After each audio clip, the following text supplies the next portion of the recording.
Hi అండి, welcome to my home labs. బోడకాకరకాయ curry ఎలా తయారు చేసుకోవాలో చూద్దాం. ఫస్ట్గా ముక్కలుగా కట్ చేసుకున్న బోడకాకరకాయను ఉడకబెట్టుకోవాలండి. అందులో కొంచెం పసుపు వేసుకోవాలి. ఆ తర్వాత స్టవ్ పైన ఒక గంజు పెట్టుకొని అందులో ఒక రెండున్నర పావుల ఆయిల్ పోసుకోవాలండి. ఆ తర్వాత అది వేడెక్కిన తర్వాత పచ్చిమిర్చి, ఉల్లిగడ్డలు అండ్ కరివేపాకు కట్ చేసి పెట్టేసుకొని ఆవాలు, జీలకర్ర వేసుకొని ఆ తర్వాత ఇవి కూడా అందులో వేసేసుకోవాలండి. అవి కాస్త వేగిన తర్వాత కొంచెం వేగనివ్వాలి. ఆ తర్వాత పసుపు, అల్లం వెల్లుల్లి పేస్ట్ కూడా వేసేసుకోవాలండి. ఇందులోనే చాలా అంటే చాలా బాగుంటుంది, హెల్త్ కూడా బాగుంటుందండి ఇది తింటే. ఇది ఇయర్లీ వన్స్ వస్తుంది కదా, అందుకని మనం చేసుకుంటే బెస్ట్. ఇలా ఉడకబెట్టుకున్న బోడకాకరకాయను ఇందులో వేసేసుకొని కలిపేసుకోవాలండి. ఆ తర్వాత కాసేపు అలా కలుపుకున్న తర్వాత మూత పెట్టేసుకొని మగ్గనివ్వాలి కాసేపు.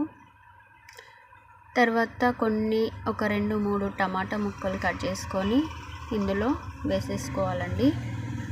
ఆ తర్వాత దానిపైన కాస్త ఉప్పు కూడా వేసుకోవాలి. దీన్ని కాసేపు మూత పెట్టి మగ్గనివ్వాలండి.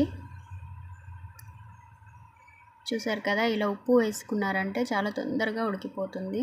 ఇదిగో ఇలా మగ్గనిచ్చిన తర్వాత దీన్ని కొంచెం కలుపుకొని దీనికి సరిపడా కారం వేసుకోవాలి. నేనైతే 3 టేబుల్ స్పూన్స్ వేస్తున్నాను. మీ టేస్ట్కి తగ్గట్టు వేసేసుకోండి. ఇందులో కారం వేసుకున్న తర్వాత కొంచెం ధనియాల పొడి కూడా వేసుకోవాలి. అది కూడా కలిపేసుకొని కొన్ని వాటర్ పోసుకోవాలండి, బాగా కాదు. ఒక టీ గ్లాస్లో హాఫ్ పోసుకోవాలి. హాఫ్ పోసేసుకుంటే సరిపోతుందండి. ఇలా పోసేసుకొని మళ్ళీ కాసేపు మూత పెట్టేసుకోవాలి. ఆ తర్వాత దీంట్లో కొంచెం కొత్తిమీర వేసుకోవాలండి. నా దగ్గర లేదు, నేను వేయట్లేదు, కానీ వేసుకుంటే బాగుంటుంది.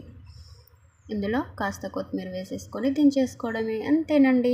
ఓకే, ఇది కనుక మీకు నచ్చినట్లయితే లైక్ చేయండి, షేర్ చేయండి, కామెంట్ చేయండి.